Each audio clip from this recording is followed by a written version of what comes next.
So to do the extensions that I'm going to be using for the ponytail part are going to be some SUNBER hair, and this is just like old hair. It's, you know, I didn't sew it in, glue it in yet. It's just old hair. It's not even the same length. It's an 8 inch. It's a 14 inch, and I believe I had a 24 inch in here. And yeah, I'm just gonna put the longest length at the bottom and put the shortest length at the top.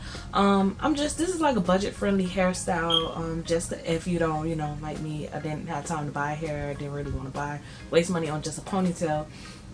So, you know, I found me some old hair, never even used it, just like extra pieces or whatever, and I always save all my extra pieces.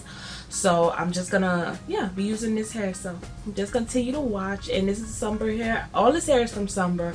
I mainly get my hair from SUNBER. This is old hair though. It has to be from like the last 6 months. Yeah.